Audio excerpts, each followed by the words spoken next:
We have a quorum. At this time, we will begin public comment. Out of respect for everybody's time, each speaker is limited to 3 minutes. Pursuant to Rule 58E, public comment will be limited to 30 minutes total. Our first speaker is Tramell Williams. Mr. Williams? Greetings. Can you guys hear me? Yes, good morning. Good morning. Grand Rise. Greetings, Chairman Dow and the Committee on Budget and Government Operations. My name is Tramell Williams of Elite Mind Management LLC here in Chicago, as well as I am a member and ambassador for the Black Heroes Matters for DuSable, otherwise known as BHM Coalition here in Chicago, which our goal is to simply to give Chicago's founding father, Jean-Baptiste Point DuSable, or DuSable, however you pronounce it, a Black man of Haitian descent, his just due and honor. For those who are unfamiliar with our initiatives, we have 3 prime initiatives. First one is to garner a city holiday, not just a day of observation, which has been approved before via ordinance, but a full city holiday in the name of in honor of Jean-Baptiste Point DuSable, Chicago's founding father. Our second initiative is to have a 25-foot minimum monument erected in honor of Chicago's founding father, preferably in Grant Park.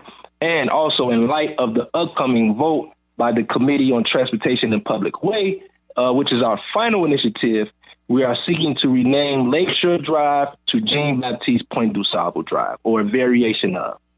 We asked this Committee on Budget and Government Operations that please, we know that the voting is coming up, and that other committee coming up, I think for Monday, I think has been rescheduled for. We just ask that you guys still support our initiatives and that simply that a budget or something is earmarked for that particular initiative.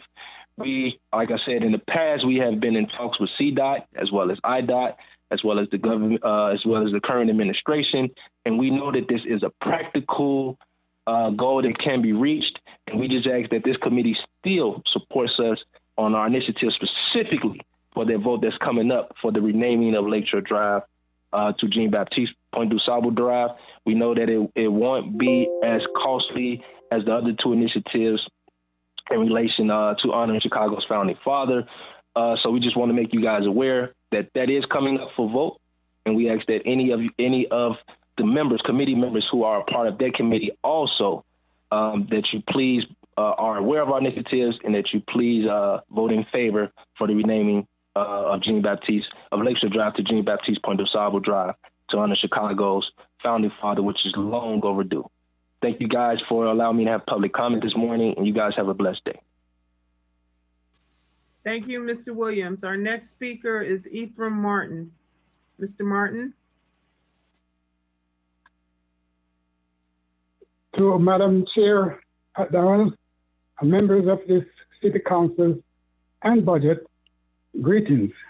Of course, as you can tell, I'm still without my voice, so please bear with me. My name is Ephraim Martin, Chairman of the Black Heroes Matter Coalition, asking for this committee members to and all Chicago City members to vote yes to rename the Outer Lakeshore Drive as DuSable Drive next week when the long-awaited vote gets on the floor next week. Madam Chair, we do not necessarily want to be here week after week appealing to council members and to do the right thing. But with the current atmosphere in Chicago and the rest of the country, where the pot is boiling over right now, as you can tell, it is necessary for all other persons to be united and vote yes to correct the wrongs to DuSable, the founding father of this great city, and give him his due recompenses by renaming the Outer Lakeshore Drive as DuSable Drive, and this coming Monday, for those of you on the Transportation Committee, and all other persons on Wednesday in the full council meeting. Show the world that Chicago is ready to lead the way to put an end to systemic racism in America. When we talk about DuSable, we're not just talking about a regular person. We're talking about a man who in 1779 founded a naked land by the lake and a river, started business, brought various nations together so they could live together as one without regards to race in the city now called Chicago. How do we thank or compensate DeSable for all he has done following his demise? Madam Chair, in 1830, when Chicago's first boundaries were set, the first three streets were named after men who were Washington, Jefferson, and yes, the assassin John Kedzie, who purchased DeSable's property, may I say, put the founding, but the founding father was denied his place in history only because of his race. Still to this day, there is no major street, no monument, and no holiday for the founding father because of his race, even though hundreds of streets in Chicago is in the name of men. Let us open our hearts. Madam Chair, the Black Heroes Matter is saying, although our Chicago is called by some the most racist city in America, the 50 other persons can make a massive difference and show the world that Chicago is ready to lead the way to end systemic racism in America. We urge all of our 50 elected committee members. Thank you, Mr. Martin, for your words this morning and your testimony. Marilyn May is our last speaker. Ms. May. Hi, good morning, Madam Chair and all committee members. How are you this morning?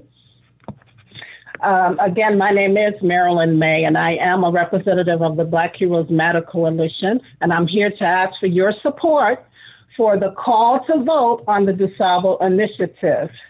And so I heard some of the banter prior to the meeting starting, and it sounds like everyone is energized and feeling the spring in the air. Of course, we're well into the month of April, and did you know that April is synonymous with growth and forward movement and new, positive, wise ways? Leaders of this great city, I ask you to show wisdom this month by making a call for the vote to rename Lakeshore Drive to Jean-Baptiste Point DeSable Drive during the next Transportation Committee meeting on Monday and the next full council meeting on Wednesday. Your acts of wisdom on this matter will positively impact the consciousness of this city, this country, and the world. Be world leaders during this time of racial unrest. Cancel the ugly spirit of hate, division, and racism. It's desperately needed. I hear some of you thinking, what does renaming Lakeshore Drive to DeSable Drive have to do with what's going on in this country? Well, the answer is everything. With all its beauty, you know the ugly underlying truth about Chicago. Just like the indigenous people, DeSable was forced off his property, his settlement, his businesses, his city. So let your actions be the beginning to the end of this city's legacy of racism, this state's legacy of racism, this country's legacy of racism. Move this city forward. Move the country and the world forward. City of big shoulders, carry this weight. Allow a positive light to shine on Chicago by correctly honoring its father, Jean-Baptiste Point DeSable. Call for the vote to rename Lakeshore Drive to Jean-Baptiste Point DeSable Drive. Also remember to support and approve the call for a full city holiday, along with the construction of a 25-foot monument in DeSable's honor. If you need more information on Black Heroes Matter, go to their website, blackheroesmatter.org. I thank you for your time and for your wisdom. Have a great day. Thank you, Ms. May. This concludes the public comment period. I want to acknowledge members, committee members, Alderman Riley, Alderman Tunney, Alderman Scott, and Alderman Mitchell have been added to the roll call. Anyone else that I missed? All right, we have, I moved to the items before the committee today. I will begin with the monthly Rule 45 report and approval of the March 2021 monthly Rule 45 report for the Committee on the Budget and Government Operations. So moved, Madam Chair. Thank you, Alderman Austin. Motion made by Alderman Austin. Any objections? Hearing no objections, So ordered. We will recommend approval of this report by the same roll call as was applied to determine quorum. Madam Chair, Alderman Taliaferro would like to be added to the roll as well. I Thank you, apologize. Alderman Taliaferro. We will add you. Item number 1 on the agenda from the Office of Budget and Management, an ordinance concerning an amendment to the annual appropriation ordinance year 2021 within Fund Number 925 for the Office of Public Safety Administration. Can I get a motion to accept the substitute ordinance by the same roll call vote as was applied to determine quorum? Riley, so moved. Motion to accept the substitute ordinance made by Alderman Riley. Hearing no objections, so ordered. The substitute ordinance is now before the committee and will be explained by the Deputy Budget Director, Latoya Vaughn, from the Office of Budget and Management. Department representatives are also available this morning to answer any questions from committee members and non-members. The substitute ordinance adds funding for various grants under the Department of Assets, Information and Services and the Department of Fire. The total appropriation request is $400,000. Deputy Director Vaughn, can you speak to the substitute ordinance? Yes, ma'am. Good morning, Chairman Dow and the members and non-members of this committee. I'm Latoya Vaughn, the Deputy Budget Director with the Office of Budget and Management, and we have 2 grants on the agenda. The first is for the Department of Assets, Information and Services, and the second is for the Department of Fire. The Department of Assets, Information and Services is requesting new federal grant funds in the amount of $300,000 from the U.S. Department of Homeland Security through the Illinois Emergency Management Agency. This is to support the Urban Areas Security Initiative Program. Funds are dedicated to Homeland Security and anti-terrorism projects to implement a security control initiative that protects the physical systems that the Department of Water Management rely upon to filter and deliver water to the city of Chicago and 125 communities regionally.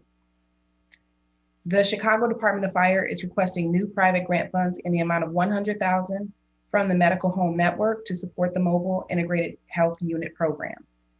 Funds will be used to provide vehicle and technology to support the pilot Mobile Integrated Health program that the City of Chicago's Fire Department is operating under the authority of the Illinois Department of Public Health and EMS Region 11.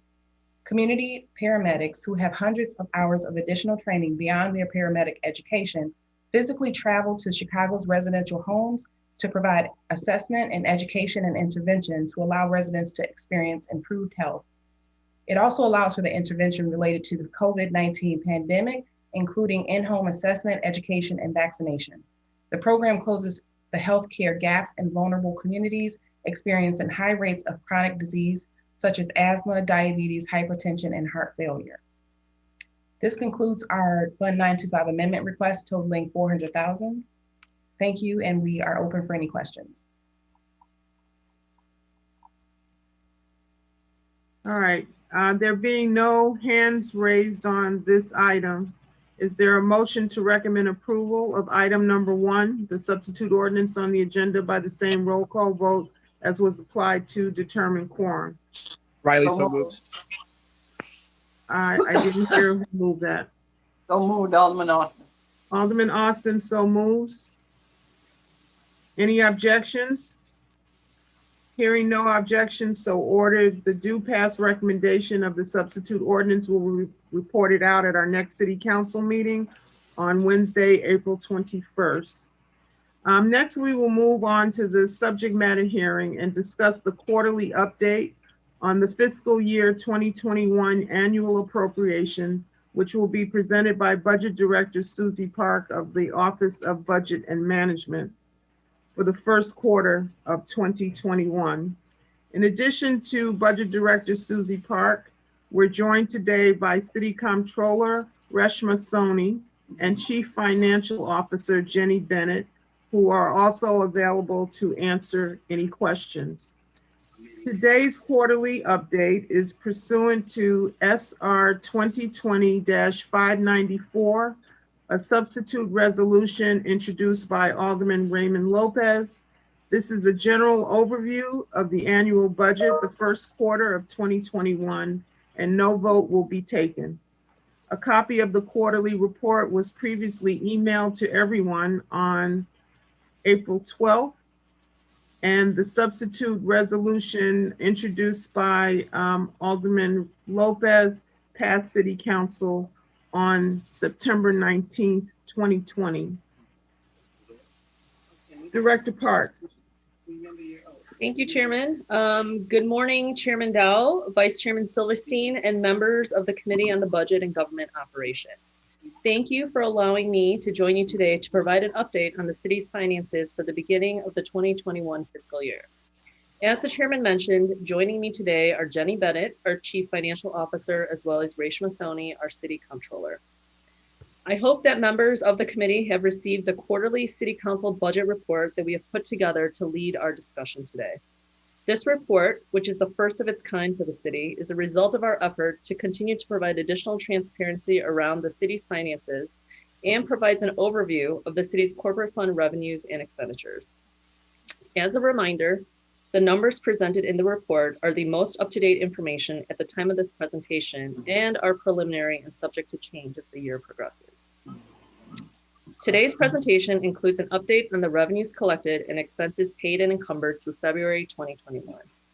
I hope that these quarterly updates will provide members of the committee with a snapshot of where we are with the current year appropriations and will be a basis for discussion as we begin preparing for the next fiscal year's budget.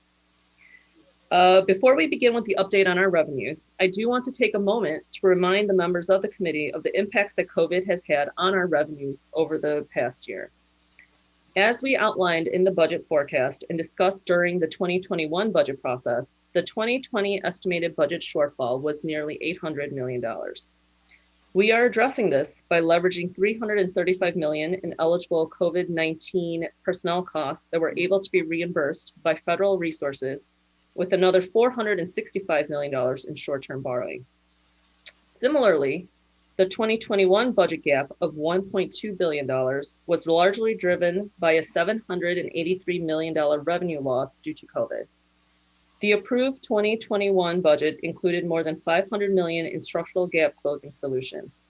The one-time gap closing solution, primarily the planned refinancing resulting in $515 million in budgetary relief for 2021, were intended to cover the portion of the budget gap caused by the pandemic. With all of this in mind, the trajectory of the pandemic, vaccine implementation, and subsequent recovery are all critical factors that will shape the city's revenue this year. Referring to the report, page 2 of the report begins our discussion regarding the estimated revenue collections into the city's corporate fund. This new report provides a point-in-time snapshot based on cash received during a specific month and year to date and compares it to what was collected for the same period last year and against our budgeted estimate. It is important to keep in mind that this may be different from when the revenue was incurred. As outlined on page 2, there are 3 main components of this report. 2020 month and year-to-date actuals present what was collected for the revenue source in 2020. The 2021 month budgeted and year-to-date budgeted refers to the collections that are anticipated for the reporting month. These monthly budgets are estimates that are created by allocating the total annual expected revenue across months based on historical patterns, seasonality, as well as expected economic conditions. The 2021 month collections reflect the actual cash collections for the current budget year. The last column of the report also provides the annual budget for that revenue source as a point of reference. Overall, based on the February report that is provided today, the city is less than 1 percentage point below 2021 expectations. Some of the revenue categories that are performing at or better than anticipated include transaction tax, income tax, charges for service, municipal parking, leases, rental and sales, and internal service earnings. However, other revenue sources such as Chicago sales tax, which includes the restaurant tax, transportation taxes, which include parking taxes and ground transportation tax, recreation taxes, and business taxes continue to be impacted by the pandemic and are slower to recover, especially given the second wave of the pandemic that was experienced at the end of last year. Overall, it is still important to recognize that the city is in the early stages of our recovery from COVID-19 and that the predictability of the recovery is still uncertain. Subsequent waves may further impact various revenue streams. Moving on to expenditures. In terms of expenditures, the table on page 5 through 6 of the report reflect current expenditures and encumbrances through February against each department's total 2021 appropriations.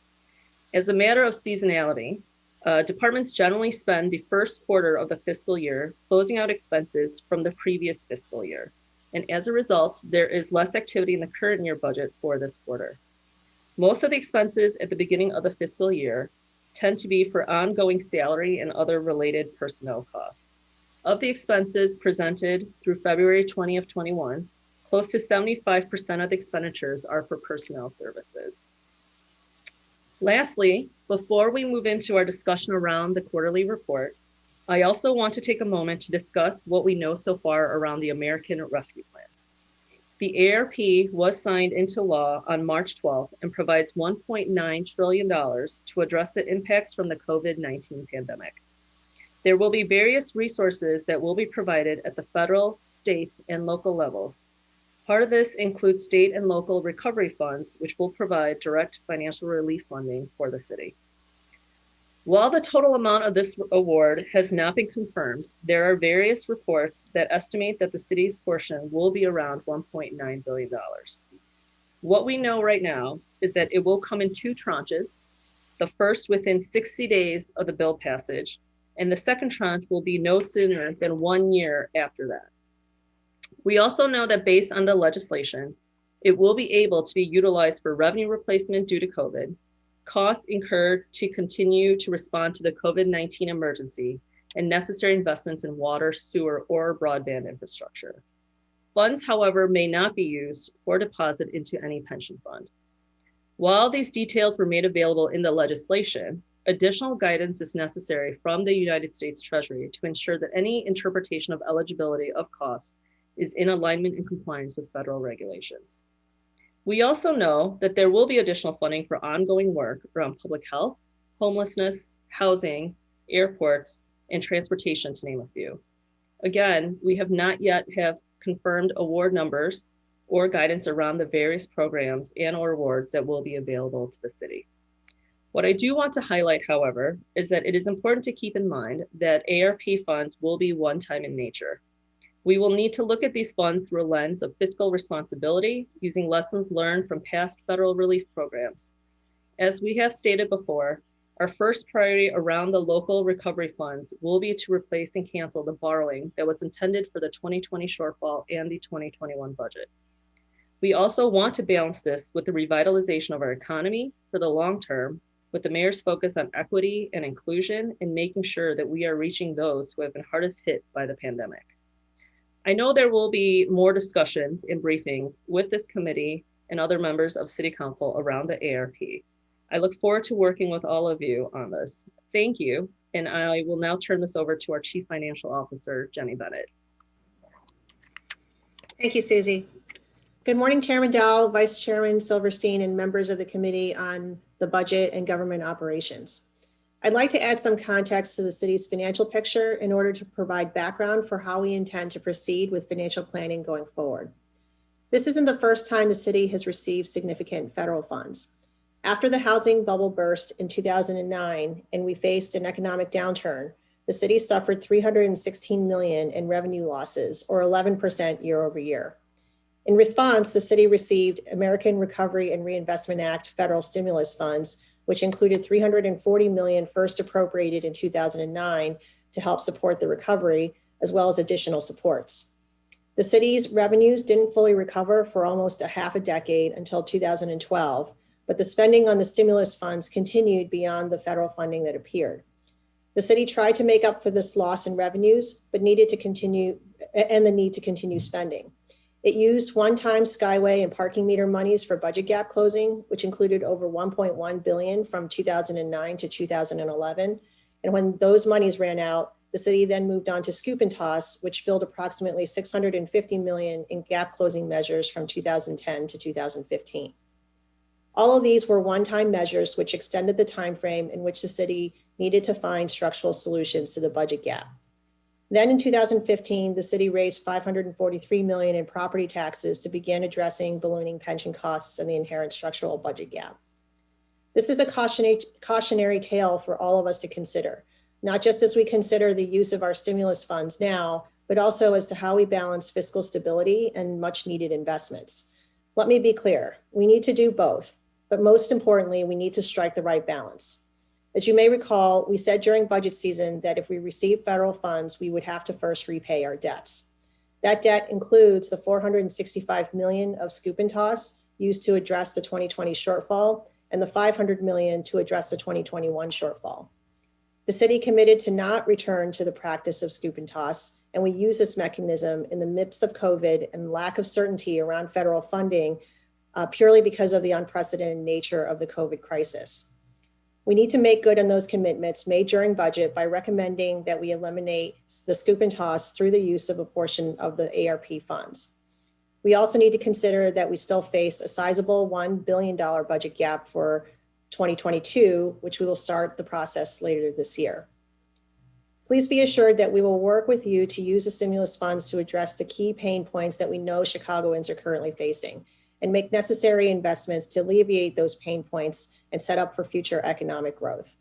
We will look at making the most of the dollars that we have to address a number of key issues that we've heard from a number of folks. We will also continue to advocate for more funding for the city to address these main needs, whether it includes additional federal, state, philanthropic, or other dollars. We look forward to engaging with you in these conversations for what is a truly important decision for all of us to make, and making sure that we strike the right balance of making transformative investments for the city as well as balancing the city's budget gap. And with that, I will turn the conversation back over to Chairman Dowell.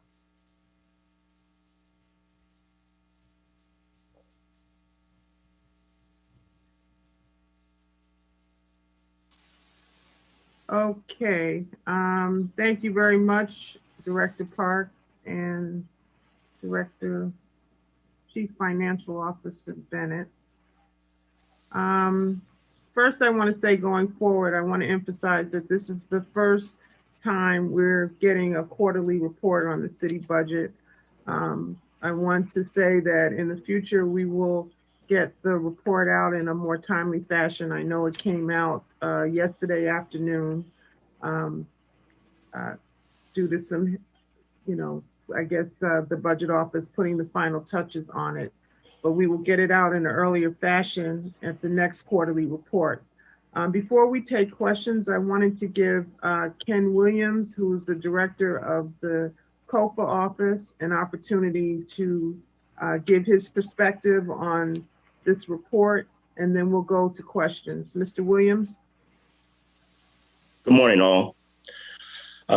First, I'd like to say this is a great start, and this is helping us move into more transparency and a better understanding of the financial state for the city. I believe this is a much better approach doing this quarterly than waiting to the annual budget hearing and having these discussions. And this will help alleviate some questions and bring up more clarity on how funds are being spent and what revenues are coming in. And we will have a better understanding on the front end if there's a shortfall. Just a few comments regarding the report.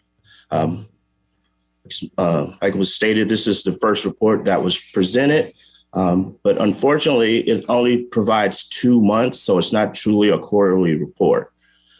I know there's some concerns and issues regarding the closing. I'm not quite sure what the actual closing date is for the month.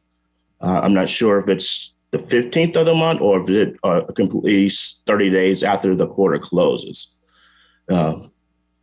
So I'm not sure if we need to adjust the report so that we can get a full quarter report, or it needs to be delayed another month to provide a full quarter report, because 2 months of data isn't adequate enough to give you a true picture, especially for the first 90 days of the year.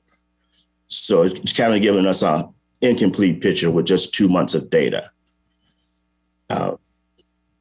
As well as, as was mentioned with the expenditures, 75% of the budget is personnel. And I think it would be very helpful for the expenditures if it was broken out, goes a little more granular, where it's broken out by personnel and non-personnel, so we can see that difference.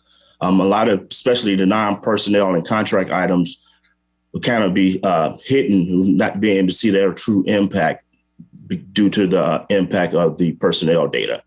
So I think if that was kind of broken out in the report, it would make things a little more transparent and understandable as well. Also, I would provide a narrative based on this current report for everyone to review. And if you have any additional questions, because as Chairman Dow mentioned, in the future, we'll hopefully receive this in an advanced time frame, and I could get provided at the same time. But those are my comments and thoughts for today. Thank you. Thank you, Mr. Williams. We'll now go to questions. The first questions come from Alderman. Well, first, I want to acknowledge Alderman Mitz has joined us and will be counted in the roll call this morning. Good morning, Alderman Mitz. Alderman Cardenas as well. Alderman Cardenas as well. Alderman Beal is here, guest appearance. Alderman Beal, we have you down. Thank you. And Alderman Sawyer. And Alderman Sawyer. Thank you very much. We have you. We'll start with questions from Alderman Smith, followed by Alderman Irvin. Thank you very much, Madam Chairman. And thank you to the Budget Director for providing the report, and also for Mr. Williams for providing his perspective. And I sincerely hope that the Chairman and the Budget Director take his advice into account as we move to our next hearing on this topic. So I applaud all of you for your wonderful work. My questions were really about your comments about the state that we're in right now and the stimulus funding.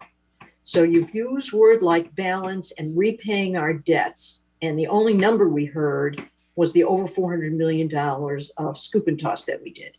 So can we start, but your comment is that we should just repay that entire borrowing, the 400 and some odd $million. Thank you, Alderman. And, you know, to start with your initial comment, yes, I agree. And thank you to Ken Williams also. You know, Chairman Dell and I talked about the timing of this meeting. And because it was our first one, we did want to come right after the closing. But there is a 30-day period that we do need to reconcile and close out an actual court post that month. So we did talk about for the next meeting to come, you know, probably early August, end of July, so that we can capture the whole quarter. So I do appreciate that feedback. And that is something that we are aware of. And, you know, so due to the timing, we only have the 2 months, but for the next meeting, we will adjust the schedule so that we get the full quarter, and we will see the full 6 months at the next quarterly. In terms of your question on the borrowing, yes, you know, our priority right now is to, and as the CFO mentioned, is to repay that, you know, the scoop and toss that we had to do for the 2021 closing, as well as the borrowing that we had to do to close, you know, 2020. So that is our priority with the ARP funds that, you know, again, we're still waiting on guidance. So all of this is, you know, a discussion until we kind of see what the rules are around that and how that needs to be structured. But that is, you know, our priority. So how much is that? How much? I believe, and the CFO can correct me if I'm wrong, it's about 465 for 2020 and then 500 for 2021. That's correct. Oh, so in other words, that would be 900 million of the 1.7 billion, right? Okay, I just tried to frame this.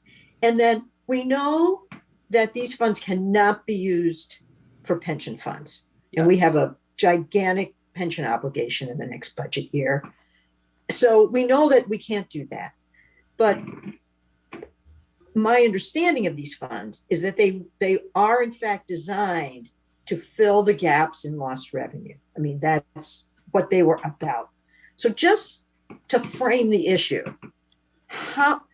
if you look at how much we lost, and then maybe what services we didn't provide, I don't know if there are any. Are there any cost savings from not being in business? I don't know. But if you sort of net those two things out, just what's the big number of the city's whole? If you said, okay, it's all going to the lost revenue because we don't have any other place to raise it, just accept that as a hypothetical. How much would that be? Sure. Alderman Smith, I can help with that. So the lost revenues for the city between 2020 and 2021 is $1.7 billion. So in totality, we have lost more by way of lost revenues than what it is that, we intend to use by way of our ARP funds to be able to help to offset those losses. We, have also roundly received about 1.9 billion, at least up until this point. And to Susie's point, we are still awaiting Treasury guidance. So it's not entirely clear where all the amounts are, but that, the amount of ARP funding received of 1.9 billion just barely covers for that revenue loss. And then in addition to that, then there's also the fiscal 2022 gap that we have to keep in mind, which is also looming ahead of us. Wow. So before we all get excited about cutting this pie up and doing all the extra programs that I would love to do, the fact is we're still not there anyway. And with the increase so this is not you've made the city whole kind of thing by any means. Right. So there's another, I couldn't do the math in my head quickly enough. Just for 2021, how many if you did repay all the debt, you'd still be what, 600 million behind? I really couldn't do the math fast enough. So the budget for 2021 in when we take the shortfall for 2020, in totality, it's 965 million of scoop and toss that had been contemplated.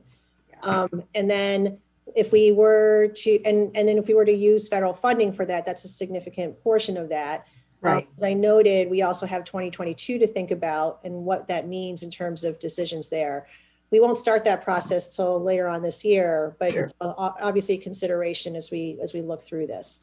And I think the other framework that you provided is that we've lost 1.7 million in revenues, and through a lot of hard work on the budget, on the efficiencies, the totality of what we've had to find by way of one-time measures to bridge that is really just the 965 of that 1.7 billion in lost revenues. Say that once again, the 900 million, you mean the scoop and toss money? The scoop and toss money, right. So the rest is available for either dealing with, I'm just a little confused. It is available for dealing with the 2022 problems and still have some money to spend?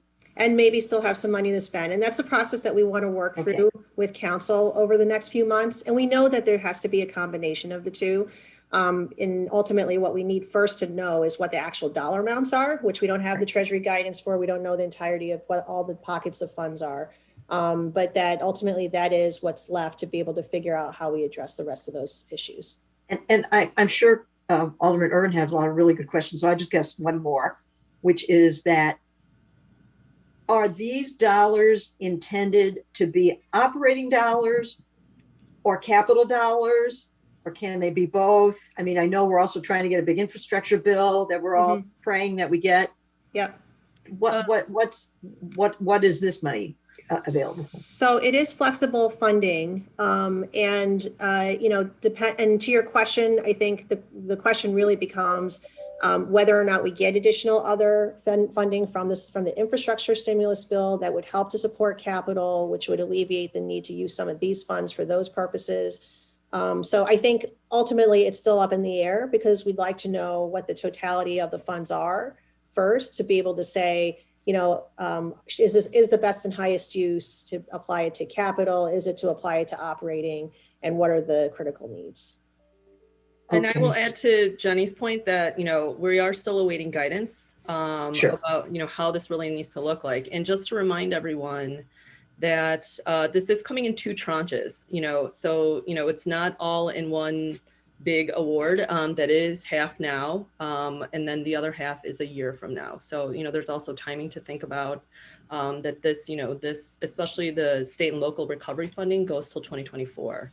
So, that I think that's all important to keep in mind as we have these discussions, and, long-term versus short-term, one-time, all of those factors.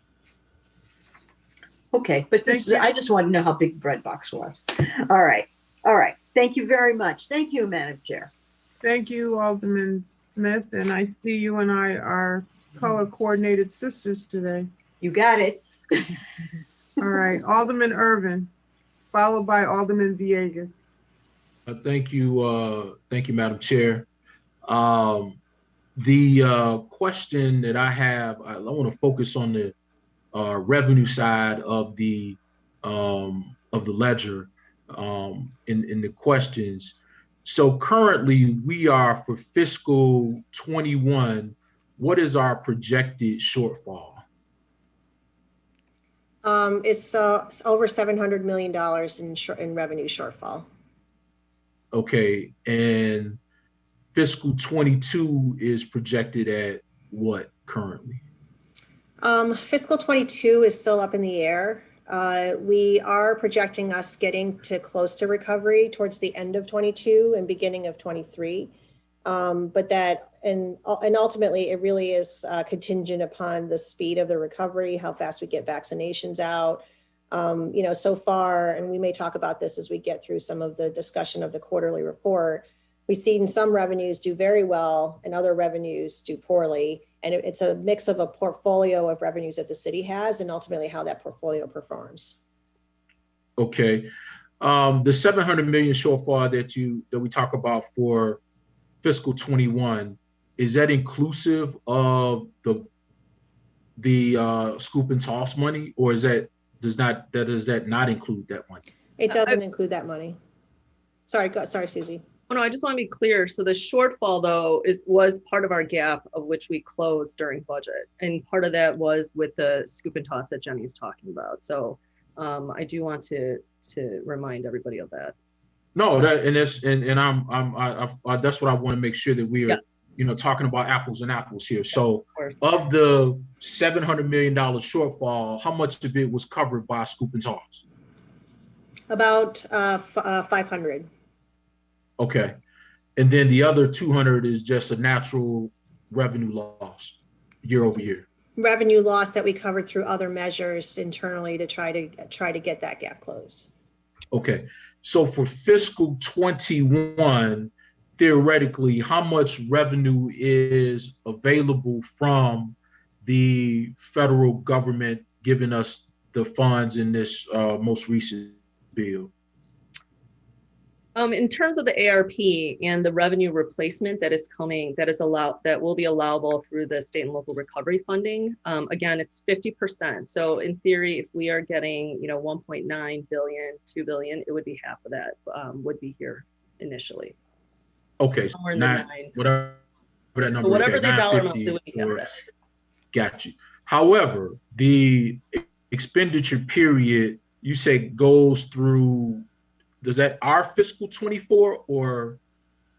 As far as I believe, it's 12/31/2024, but I will double check for you. I know the year is 2024. Okay. I believe it's the end of that year, but I will double check and make sure to let you know. Okay. That's correct, Susie. It is. Oh, it is? Okay. Thank you, Rachel. So we have essentially 3 years in which to spend the $1.9 billion. Yes. Okay. Now, the first tranche of funding that we received, is that included in the lost revenue column, or how is that accounted for in this equation? I could tell you budgetarily, we do not have a placeholder for the federal. So we, during budget, which I know was difficult for all of us, we passed a balanced budget. So we did close the 2021 gap. We did not put a federal placeholder, but to Jenny's point, 500 million of our budget balancing was using scoop and toss. And what we are hoping to do is use this federal funding to replace that. Okay, but if I'm, didn't we use a significant portion of the CARES 1 money for items, for use? But was that fiscal 20 or fiscal 21? So that went back to fiscal 2020, fiscal year 2020. Okay, and that money's all gone. It's all accounted for in fiscal 20. The ones that we were able to reimburse our corporate fund because they were eligible costs that we incurred in 2020, that has been transferred. Okay, are there any additional funds left from CARES 1 that we will utilize in fiscal 21? So CARES in general, the program and all the different grant programs that we did receive, which is around 1.2 billion, there are a good portion of that all carried over into 2021. However, I do want to caveat that there are specific programs and eligibility. So none of the CARES money was revenue replacement. It wasn't revenue replacement. It was expenditure replacement. We'll call that expenditure replacement for lack of a better term. So there are certain expenditures that we anticipated spending for that would have been covered by corporate or other funds that are now being covered by this CARES money. Is that a fair statement? We have ongoing vaccination and personnel that may be responding. Definitely not the bulk. Initially, when the city first went into the full COVID response at around the second quarter of last year and forward, but there will be smaller ongoing personnel costs that are reimbursable under some of the CARES money. Okay, and for fiscal 21. What do you project the amount that was already appropriated that has the potential to be shifted to CARES 1 funding? What is that number approximately? So your question, Alderman, is what was in the 2021 budget that we may potentially shift to CARES money? That is correct. I don't know if I have that number. It's very small. So it's not so small, like 100 million, or small like 2 million. What I can tell you is the Coronavirus Relief Fund, which is the main fund that reimbursed a lot of our personnel costs. There's about $57 million of that remaining. And that was kind of, our discussion in February about how that breakdown is. We did break a little bit of that down for about 20 million, I believe, for vaccination costs. So in the fact that there are personnel right now, city personnel that are working on vaccination efforts, we can transfer some of their personnel time to that bucket. So what you said, the vaccination cost in theory was an unanticipated expenditure that we did not include in the 2021 budget. Is that correct? Yes. So all of the vaccination costs are being covered either through FEMA, through some of the CARES money, and through public health's CARES and federal funding. Okay, so now that brings up another question. Under the Stafford, which is the FEMA ongoing disaster, yes, of which is that at 100% or 75%? It is now at 100%. So under the Biden administration, they did change the cost match requirement. It used to be 75, and then earlier this year, it did change to 100%. So, when we brought that package in February, we did adjust that. Okay, and that's 100% from day one of when this started? Or, yes. Okay, all right. So that's a whole another pot that we are working toward. We are leveraging a FEMA, yes. Right, right. So of the $57 million that was left from CARES 1, for example, is the vaccination costs that are ongoing, is that Stafford or is that CARES? It's both. It's both. So what we are doing is leveraging every possible resource we have to meet, the needs for, let's say, vaccination, to your question. So we're using FEMA for sure. We're using for some of the personnel time CRF, and then public health is also using some of their grant funding that they've received to also leverage additional, marketing and other things too around vaccination. So is it a fair statement to say that the $57 million left from CARES 1 will ultimately be expenditure replacement for fiscal 21 expenditures? Not on the corporate budget. So we were very careful when we were doing the budget that if there were other resources that could pay for, let's say, vaccination, we made sure to leverage that. So there are no vaccination costs in the 2021 budget. And I also do want to just clarify, the money that we're talking about is the coronavirus relief fund specifically. There is larger monies available under CARES, the whole, act. And there were multiple grant programs that came in through that. This was what I'm speaking of specifically was the $50 million? Yes. Or so. 2020. The first portion of, I guess, the first portion of what I'll call CARES 1, for lack of a better term. Yes. So the CRF money, is that what you're speaking of, Alderman? The 470 million? Correct. Yes. Okay. Yes. All right. So essentially we have close to about $1 billion in I'll call it new revenue, new uncategorized revenue for fiscal 2021. So the ARP money, right? And you're saying that 500. Okay. Oh, I'm sorry. Go ahead, Alderman. Go ahead. Oh no, I was going to clarify. So the ARP money, I so believe that terminology too. I'm sorry, maybe my connection's bad or something. Alderman Irvin, your connection is lagging. So why don't we do this? Let Susie Park explain what she thought she heard from you, and then you can respond to that. Okay? Okay.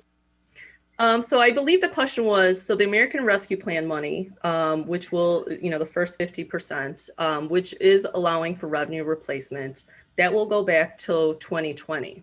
So, what Jenny and I have talked about is, we were able to leverage a portion of that $800 million shortfall with, our federal CARES money. But there's still about 465 million remaining that we had to do borrowing for, that we will also replace with this ARP funding. Okay, so when you replace the borrowing, that leaves you about 500 million left, and you're saying of the 500 million, you're still at that point 200 million in the hole because of a $700 million shortfall for 21. So the 465 is for 2020, and then we had to do two borrowings, one to close 2020 and one for 2021, which is the scoop and toss that the CFO was speaking of, is how we balance 2020. So that 500 is now for this current year as well. And that's for 20 and 21. So the 465 is for 2020, and then another 500 was for 2021. Are you asking to use $965 million to erase the debt from 2020 and 2021? I think that is our priority. I know that we will have further discussions, I know, as the money comes in and there's better understanding around the guidance. But, one of the priorities that I know the CFO spoke about in her statement is that we would like to replace the scoop and toss, and that is a fiscal priority for us. Okay. And then looking at 2022, we still don't know what that looks like, and if expenditures are frozen or at the same levels. Is there any anticipation of what the shortfall will be for 2022? So at a high level, and I know we'll go through the forecasting, in a couple of months, is that, we anticipate a $1.5 billion gap for next year. We had about $500 million of structural solutions that will carry over into 2022, but we are still looking at a very large gap for 2022. Okay, well,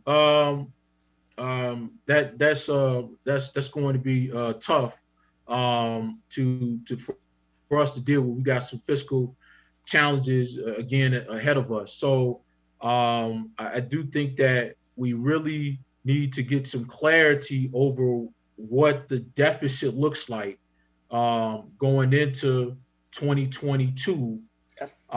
as well as what we have to do to stabilize finances going forward. And we also have to understand what the needs of our citizens are as well. I think it's it's going to be a tough sell to say, hey, we're only going to take care of our needs as government and not necessarily look at the needs of the people, residents and the citizens of the city of Chicago. So let's kind of keep that at the forefront of the thinking. I understand that we need to deal with the debt that has been created and it's a loss of revenue, but we also can't just say we totally have to focus on, the repaying the debt. So I hope that there'll be some conversation about the flexibility of some of this revenue being utilized for the extensive amount of support that many of our residents will need going forward. So I just want to try to understand where you all are, what your priorities are. We may have agreement on, and some where we may have some disagreement on, but I do understand it's your goal to get rid of all of the scoop and toss from the last 2 years and potentially next year that exists. So thank you, Madam Chairman, for that long piece, but I just wanted to get some clarity and framing where we are. Thank you very much, Alderman Irvin. I think you and Alderman Smith are asking the right questions. We definitely have to look at how difficult of a balancing act we're going to be going through in the next 6 months. Just appreciate your questions, yours and Alderman Smith. We'll continue with Alderman Villegas, followed by Alderman Cardenas. Thank you, Madam Chair, and I appreciate these briefings, long overdue. I would also ask the budget director regarding other entities, other sister agencies that are receiving ARP money, CARES Act money, CARES 2 money, what that looks like, especially those that have expenditures from our budget. I'd like to see what that number is, because if CPS, for example, is receiving north of $2 or $3 billion, and we're sending money from the city budget to that department, and they have this newfound $2 to $3 billion, we should halt transferring money over to CPS, given that they have this money to help shore up our budget. That you have stated there's a deficit in. So I'd like to know what the I'd like to have a play-by-play chart, graph, or something that shows the CARES Act 1, 2, ARP, where the money has been spent, what's left, so that way we get I can get a better picture as to what that number looks like. So, Madam Chair, I'd like to have that for all the members, because I think it'd be helpful for us to know where all this money is going. Number one. Number two, I want to know the sister agencies that receive money from our budget, what federal money are they receiving? So that way we can stop that appropriation in the meantime, and then shore up our account. So, Madam, Budget Director, could you give us some type of information on that? Because I've been asking, and I think that's very important information for our members to know. Yes, Chairman, I know we have been in conversations kind of what that breakdown is. So, as we get more information, we will definitely share it. I could definitely share, kind of where all the buckets around CARES went. I know that, we came before you with the December package. There was only about 5 grant programs that came in through there. And then obviously as ARP is coming in, I know we will have many conversations and kind of what that breakdown looks like. But so if you could, from when we receive the money to current, and what your plan is moving forward, so we can see it, because it's like you're drip. It's a drip approach here. You're piecemealing it, and I want to see I like to see the full picture to kind of find out what those numbers look like. And then again, I'm going to continue pressing on the sister agency money. We want to know what they're receiving. CPS is receiving 2 or 3 billion. I know that CTA is going to receive money, CHA, any sister agency that we give money to. I want to know what they're receiving from the ARP and what's their plan for appropriations. Okay. And then I think either you or I'm drawing a blank here. Jenny. Oh, Jenny. Yeah, I'm sorry. Yes. Only one cup of coffee. You or Jenny mentioned something about capital, that these funds have the flexibility for use for capital. I would discourage, as much as I'm a proponent of capital, I would discourage using these funds for capital, because there is a lot of movement afoot in Washington, D.C. On a capital bill. And I think that there are a lot of needs that these funds could be utilized for instead of capital. And this body passed the $3.9 billion capital bill this past year, 5-year plan. There's talks of the federal plan. So I would hope that we would utilize the ARP money for what the intent was to recover, to make sure that people are actually receiving the funds and receiving the help needed during this pandemic. So that's my request is for that information through the chair, obviously, but then also just my comments around capital, who I'm a big proponent of. I'm just saying I think that with a lot of discussion that's going on, something's going to get done in DC on capital. It's just a matter of timing and finalizing that bill. So that's my question. That's my request and my point. So, Madam Chair, thank you. I look forward to hearing some other questions from my colleagues. Thank you, Madam Chair. Thank you, Alderman Villegas. Alderman Cardenas, followed by Alderman Curtis. Thank you, Madam Chair. Mine's going to be quick. Susie, Jenny, I think it would be very helpful to use a whiteboard when doing these presentations to City Council. Some of us understand numbers, but I think understanding the ledgers on the left side and the right side, it would really enlighten us in terms of how the money will be moved, how it will be impacted in terms of in budget categories. It's an instruction I think we all need to really understand well. This is one, I think, of probably, I hope, several of meetings like this. The questions, I think, very, very germane. How is the money going to be applied 2021, 2022? I am more conservative on the spending side because I've been through the financial crisis with former Mayor Daley, that it took us a decade to get to a revenue neutral, where the city was just rebounding, and it took a toll on the citizens of Chicago, from spending on services to breaking down mental health clinics and so forth. And so I want to see a combination of spending. I want to see us paying down debt, but I also want to do not stop at what I call in the Rebuild Chicago category on asset revitalization, which is people, putting people back to work, job training, so that Chicago, when we do come back, everybody participates in our recovery. And so I want to see that in a very, a very thorough breakdown of how we're going to accomplish that. Because simply paying down debt, obviously, is something we all want to do.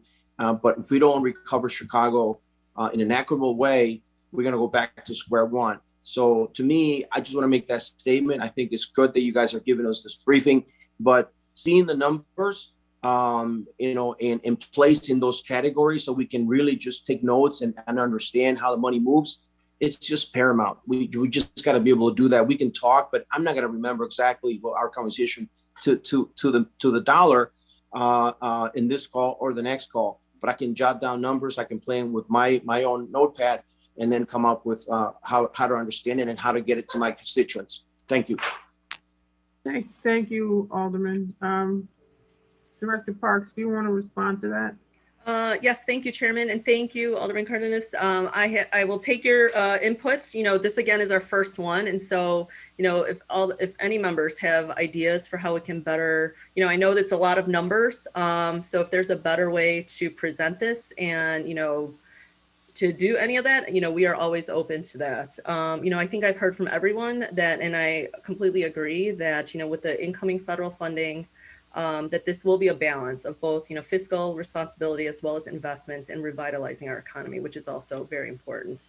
The other thing I do want to remind everybody is that, we're talking around this one pot. But again, as I said in my statement, this was a $1.9 trillion package. There's going to be different grant programs, around homelessness, housing, as I stated. There will be other grant programs that we're going to have to leverage and really take into consideration the whole package. As we talk about, how we move forward with this package. I get Chairman Villegas' point about CARES. I think what we also did, I think oftentimes we talk about CARES with just this one pot, but, we had 1.2 billion and there was a lot of initiatives, rental assistance, small business assistance, all those things that we also did. And I think we will have to continue that and, work together on kind of how we shape, the new federal funding that's coming in. So thank you everyone for your suggestions. Thank you, Director Parks. Alderman Curtis, followed by Alderman Thompson. Thank you, Madam Chairman. I think that this quarterly report is very important and a great idea. I also respect the sentiments of Mr. Williams. I do have one question only. For clarity, I also look forward at the end of every year where the Better Government Association come in and give us their opinion about the budget. Again, it's at the end of every budget year, though. Will it be good to have them come in also on quarterly reports like this, so we'll feel comfortable about heading in the right direction? We can look into that, Alderman Curtis. That is the Civic Federation you're speaking of. And we will look into that. Thank you, Chairman. Very good.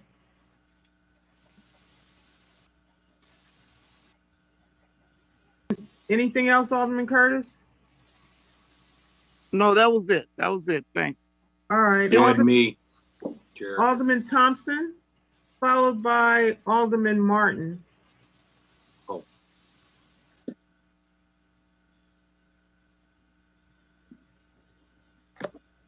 Sorry. I'm sorry, Chair, my computer may have gone out. You're on the screen and you're next. Okay. Thank you, Chair. So a couple quick questions. I want to thank the chair for organizing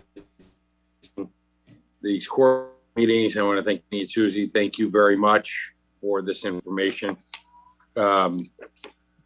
It's helpful so that there's no surprises. Couple quick questions on the scoop and toss, the 900 million. How much do we pay in interest on that 900 million? So it's roundly about 2% is the interest rate. At this point, we've drawn on the amounts for 2020. And so we have already started paying interest on that. We are looking to cancel the scoop and toss that had been planned for 2021, which would be the remaining 500 million. Right, that's if we use the 900 million that you want to use to pay it. What I was trying to get at, so it's a 2%. And what is the term of the do we have a term on the scoop and toss? Yeah. Did we use short-term bond? Yeah, so I'm sorry, I may have misheard your question. So if we're talking about what interest we've incurred so far, it's currently on a line of credit, which is roundly at about 2%. But if we did the full 965, as we had talked about during budget season, where it would be a scoop and toss, it would get extended to approximately 30 years.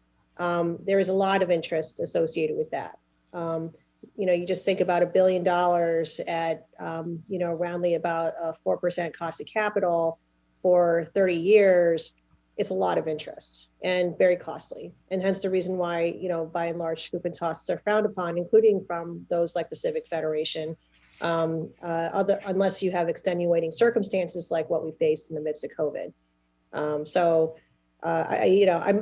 Depending on what you're asking in terms of which interest payment we're talking about for the short term at this point, the line of credit with JP Morgan, will probably be about $4 million or so of interest if we take it out to the June timeframe, which is when it is that we expect to receive some of the federal funds.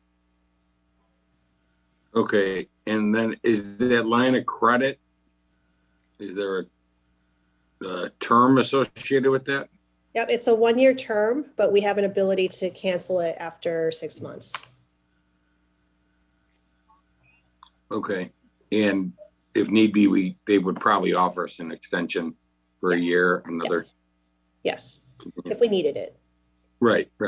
And I understand. I mean, look, if we could pay off, if we didn't have debt, debt is good if you're for certain reasons, but as my colleague Alderman Irvin pointed out, we have a lot of other priorities. We have in a lot of communities, we have devastation all the time. And so we have to make an informed decision. So I appreciate this meeting and you providing us that information, because that's $4 million we could have spent on programs if we're not spending on interest on this. Mm-hmm. And these are all the government, all the federal stimulus. It's all a one-time grant, correct? Yes, it's all one-time money. That's correct. This money we're talking about. Yep. So we can't, yeah.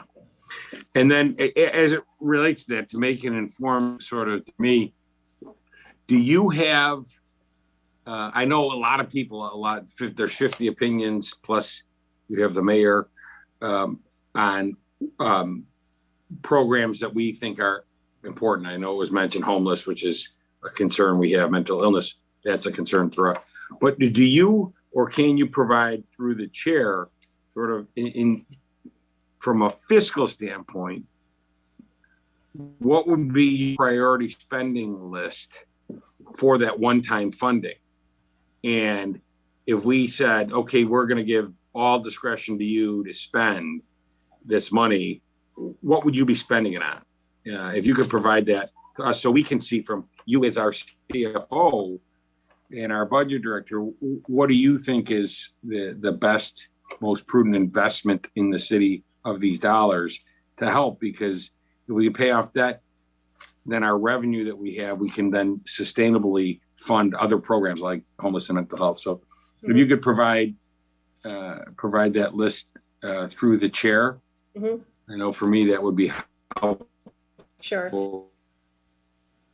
Make the decision where we're what. Sure. I do have one. Alderman Thompson, you're breaking up.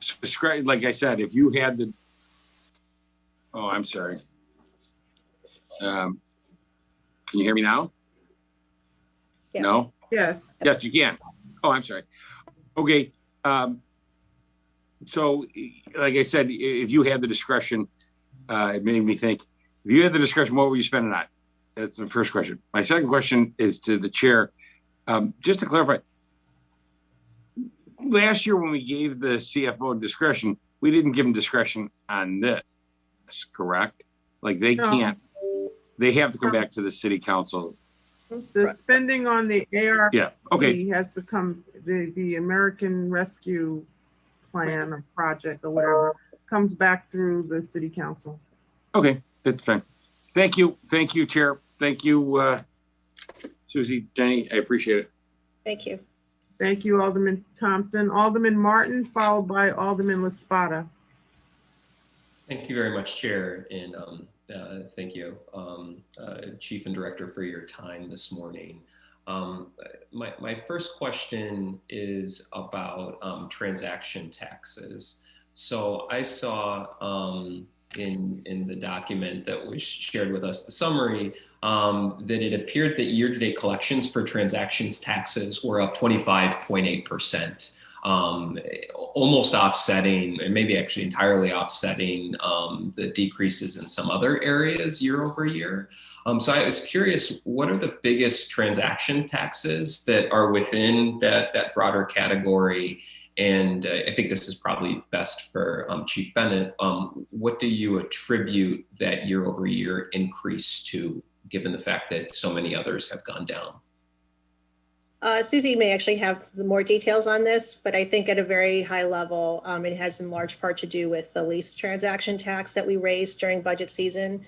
So the year-on-year increase is because we did approve an increase of that lease transaction tax, largely for computer leases, in the budget process. Susie, I don't know if you want to say. So to add to what Jenny said is correct. The driver of that is really our lease transaction tax. It was doing well in 2020. And to Jenny's point, we did raise it in this last budget to 9%.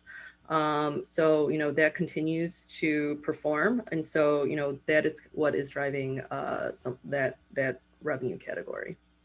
What is the year over year change in the real estate transfer tax revenue? We will have to probably get you that breakdown through the chair for specific year over year. I mean, it was a revenue source that was slightly declining. So, we can provide those numbers to you more specifically for the year over year. Okay, yeah, I appreciate seeing that because although it's without seeing the data too anecdotal, but I'm aware of a number of properties that have sold in $10+ million range. And as we continue to talk about the few progressive revenue levers that we do have at our disposal, given Springfield needing to step in and help us with this particular one, I'd be interested to see how that works, how that might work in terms of what we're looking at on a monthly and quarterly basis. Sure. I have a request through the chair with regard to police overtime spending. Okay. For 2020 and then year-to-date 2021. I'd like to see the overtime spending broken down, 1 by month, and then 2 segmented by bureau/office. And by that, I'm looking at a high level: patrol versus Bureau of Detectives versus Bureau of Counterterrorism versus Office of Operations. Sure. I'm sorry, Alderman. Oh, no, I was going to move on to my last question, so go ahead. Oh, no. So I do have January, February numbers for police. Okay. That I could provide you now. And then we will definitely work with the police department for your bureau breakdown. So to date for January and February, which are the numbers we have right now, they're at about 9.9 million.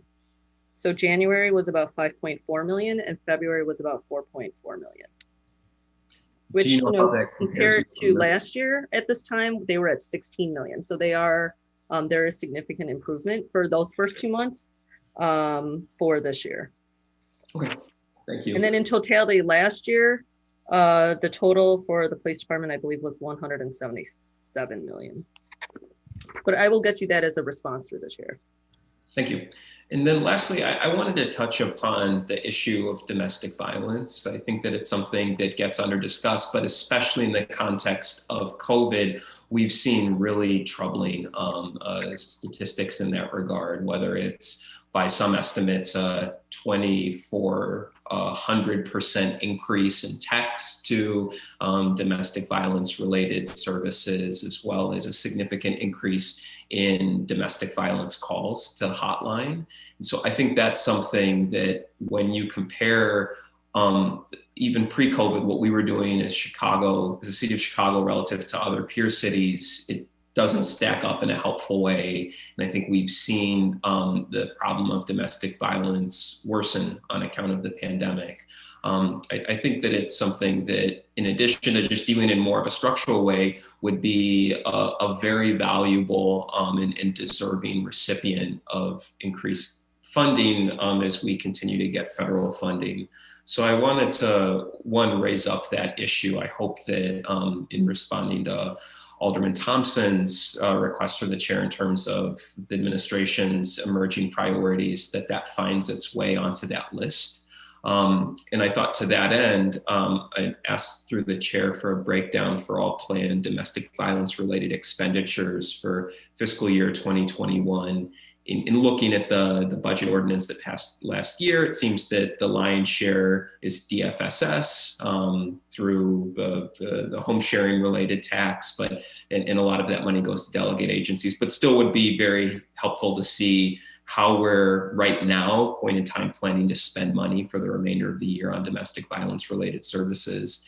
And the final thing I'll say is I'm very hopeful that both from a domestic violence standpoint and from a housing and homelessness standpoint more generally, we continue to increase more in rapid rehousing. I think in addition to it being the right thing to do for a number of reasons, from a moral standpoint, it's also something that makes sense financially for the city, because as we're providing more stable housing for folks in those situations in a rapid manner, it saves us significant amounts of money, whether you're talking about someone being able to, instead of going to an ER to address certain issues, going to a primary health provider, stability that allows folks to maintain or find new employment. Same thing with regard to educational outcomes, particularly for younger individuals.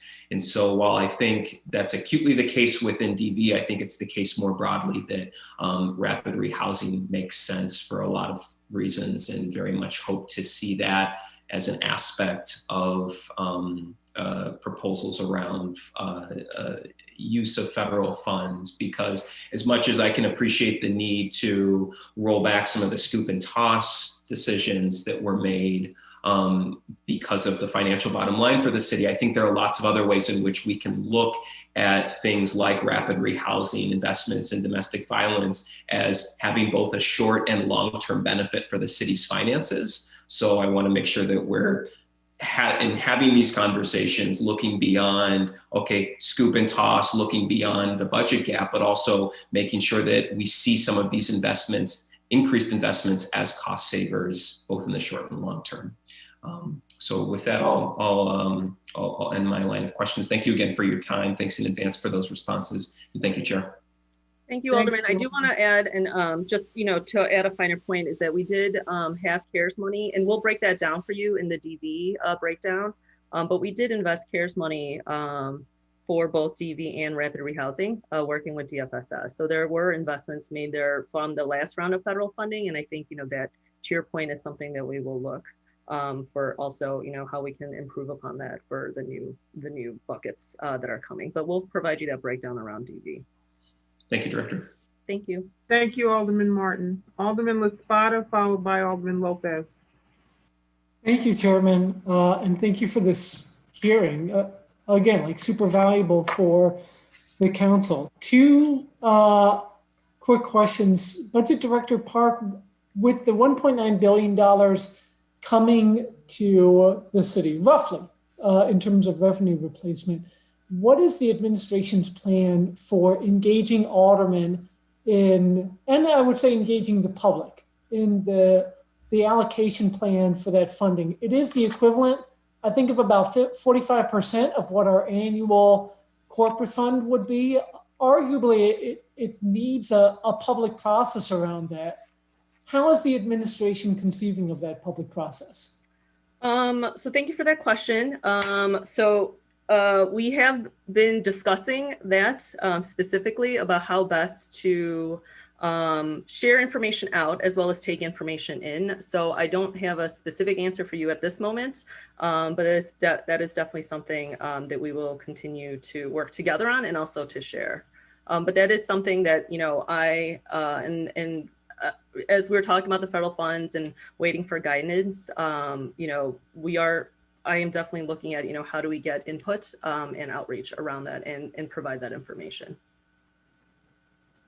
So, broadly speaking, if we do expect to see an ordinance around this in the future, can you even speak in broad strokes?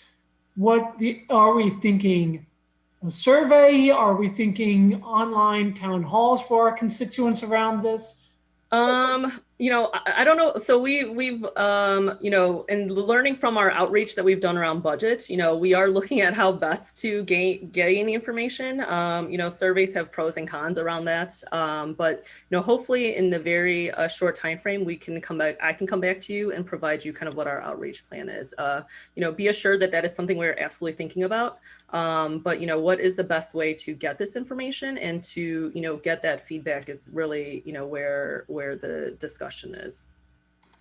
Okay, because my expectation, I believe many of our community's expectations is not that we're just going to be in a reactive position, but that our community's feedback and the aldermen on this council are going to have a hand in shaping how these funds are allocated. So I appreciate at least the verbal commitment that there will be a process around this. I also wanted to follow up on a previous comment of yours. You had said that there is 57 million remaining of the coronavirus relief fund. I know that the ordinance that we passed earlier this year had 68 million being carried over. How did we allocate that original 11 million so far? And what are the current plans for the remaining 57 million? There was the memo, there was a PowerPoint presentation, but there really wasn't much that was broken down in the ordinance. So as a reminder, the 68 comprised of the 57, and then the 11 was actually encumbrances that were already obligated for different projects, whether it was business assistance, rental assistance. Those were already obligated that we were just moving into the spend column versus obligated. So I think that continues to just move as checks clear. So that 11 million was already accounted for when we originally talked about this in February. So that continues to be processing, and as checks moves, it moves from obligated to paid, essentially. So that's what that 11 million was for when we talked about that 68. Now of the 57, I believe 20 million was for vaccination efforts. Which again is just a broad bucket that we have put to make sure that there are enough resources for that. We had about $25 million for ongoing response costs. So again, part of this is, we are always uncertain when FEMA will come to an end, and a lot of our current COVID response costs are on FEMA. So some of that was just a placeholder for there. And then we had talked about a $12 million bucket initially for neighborhood recovery. And I think there's some, discussions and work around that and what that looks like. So that, those kind of broad buckets are still in place. We have not spent any dollars out of that. And I think, following more conversations around, what is the need or shortfall around vaccination? Do we actually need anything more for response? And then what does the neighborhood recovery like? That's, ongoing. But that 57 still remains intact.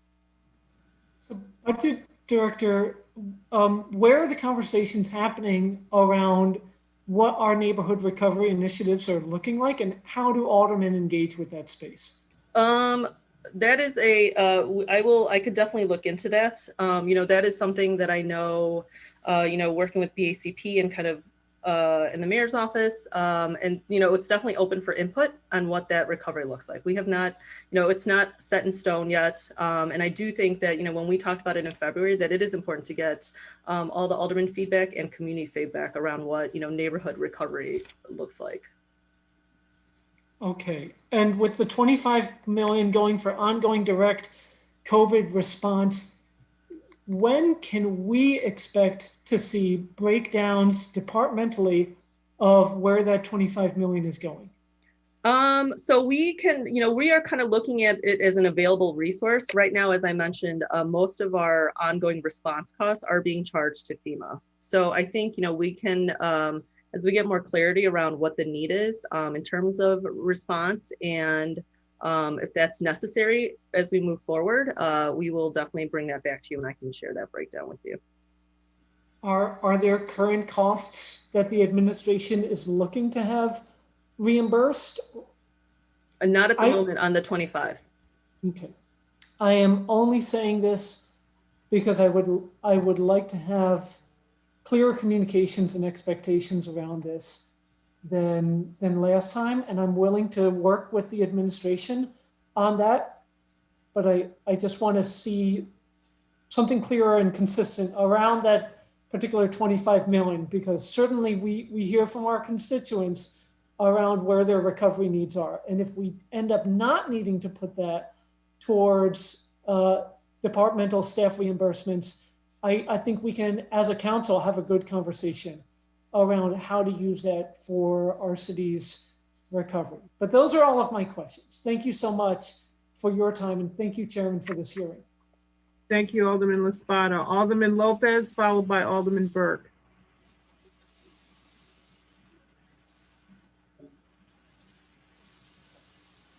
Alderman Lopez. Alderman Burke. Thank you, Madam Chairman.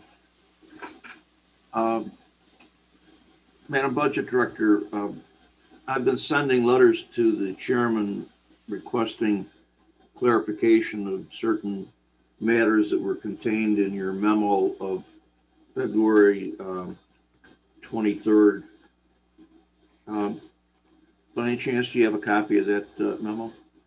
I do not have that one in front of me, no. I do not. Do you have any of the letters that I've sent to Alderman Dow? I do. I have seen the most previous one that the most recent one that you have sent. Well, the most recent one I've forwarded to Chairman Dahl was dated April 12th, and I went on to say that as of today's date, I have not received answers to the questions I posed in the letter of March 16th, March 9th, or March 2nd, 2021. Do you have those other letters? I do not. I have the April 12th letter in front of me. The April 12th letter actually refers to those other earlier letters, but I don't want you to be at a disadvantage if you don't have your memo of the 23rd. But one of the questions I asked about that memo was that on page 2, you seem to have provided in 57 Department of Police total straight and overtime cost of 154.1 million, fringe cost of 128.1 million, and a total cost of 281.5 million. Are you familiar with that? Yes. But those numbers don't add up. Yes, you are correct, Alderman. I did look at that, and the overtime cost is the straight time and overtime cost is slightly lower than the 154. Well, there's a $700,000 difference. Is it an error in calculation? Is that simply the answer to why that number is incorrect? The total is correct. The error is just in the typing of the 154. I believe it's closer to 153. I can give you the exact number. Well, since this was dated February 23rd, and I'm sure, by the way, Madam Budget Director, you don't calculate these numbers. It's somebody on your staff that does. So I'm not trying to suggest that you're making these mistakes, but were you going to correct that error at some time so that the members of the City Council that you share this information with would know what the correct number would be? I can correct it at this time. So it's, the total is still at 281. The straight time and the overtime combined is closer to 153. When did you become aware of the error? Yesterday when I looked at the memo. You're kidding. So we knew the total was right. So, I apologize for the straight time overtime number. It is slightly lower than what we reported. Well, but don't you see, Madam Budget Director, when a member of the City Council reads this and sees right off the top that there's a $700,000 error, doesn't that? We did, I would like to say that, in that chart, we did clarify that some of these numbers were still estimates and that, we were finalizing the year-end reconciliation so that they were open to movement upon further reconciliation. Well, I would say that your statement about that is correct. You put the asterisks here, but that still doesn't change the fact that you added two numbers and your final number is incorrect. And I apologize for that, Alderman. I have clarified that right now. Budget Director, but I do think that if you become aware of the error, it's probably a good idea to correct something that was filed with the members of the City Council once you become aware of it. Now, you're saying you didn't receive that letter that I sent to Alderman. No, I said I did not have a copy of it in front of me. Oh, I do have the April 12th letter. But did you receive the copy of the letter that I sent to the chairman on March 23rd? Yes, I have seen that letter. Oh, good. So I asked for clarification on some of the other matters that you mentioned in your letter of February 23rd. Like, for instance, the questions about conducting wellness checks. Did you have answers to that? So, Alderman, as we responded to you from your previous request, we did break down what the regulations were from the U.S. Treasury of how, and the methodology for how we calculated those costs. We also gave examples of the work that the police department did, but in that memo, we did lay out that, we follow the federal regulations for how, and the methodology for how we calculated those totals for both the straight time and fringe, and that the activities are examples of what police did, but we are not required.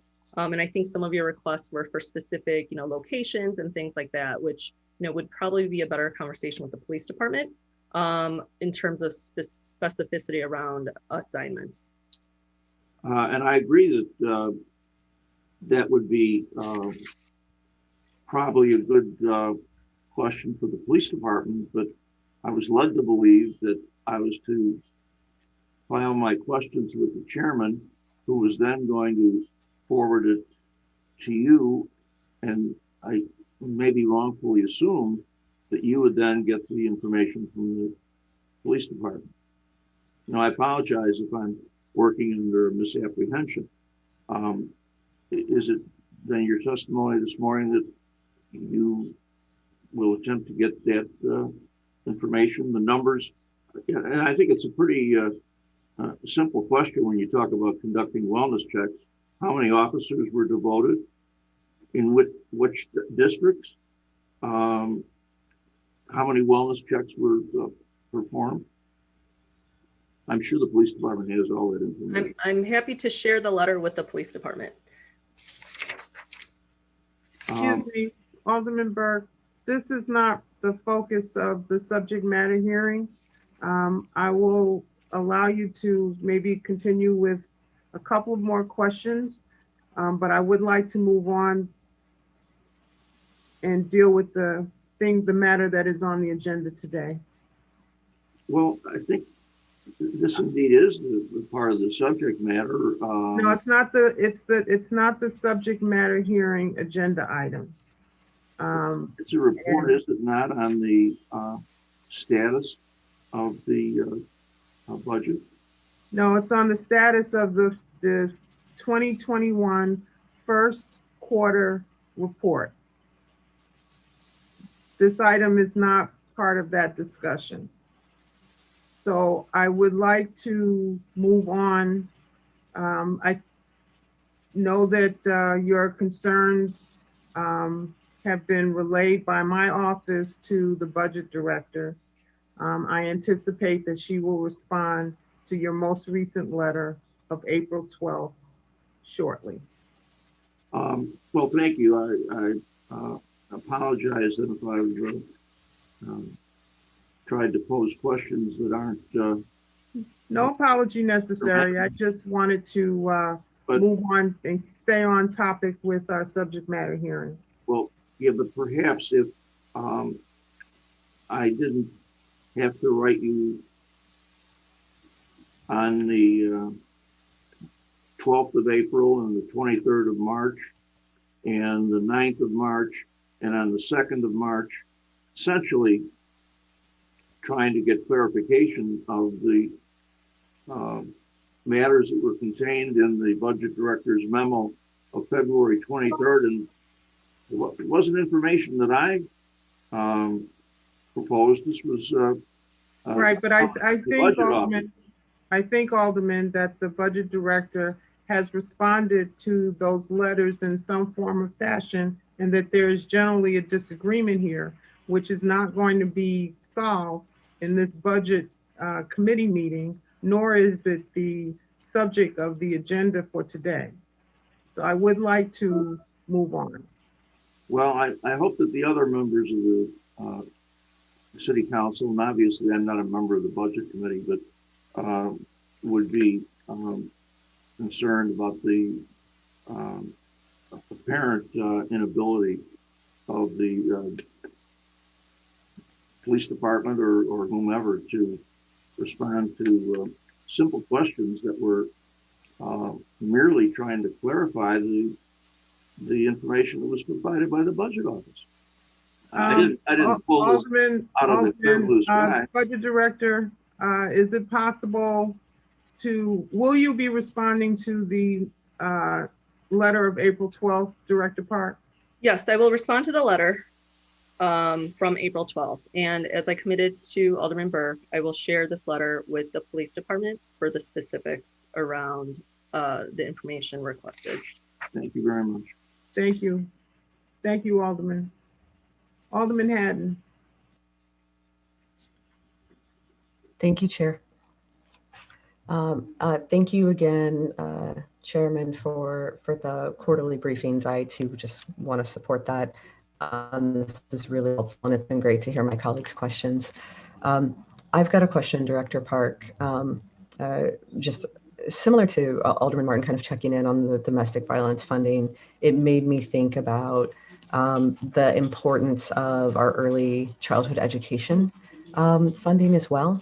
So knowing that so much of that, right, it's coming from state and federal, and we have a process for the allocation. But knowing, right, as we've done specific funding programs for restaurants, for small businesses, things like that through some of our relief funds, I'm curious if you guys are thinking about, as we look at upcoming recovery dollars, whether there's anything extra we can do there. And I say this because just like a lot of our businesses, the early childhood education centers are struggling. And also, you know, in the 49th Ward, we saw like 2 of our agencies defunded, right, through this last RFP process. We lost seats.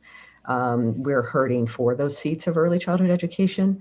And then RFP process aside, the exacerbating economic circumstances of the pandemic, we also, the YMCA in our area closed, right?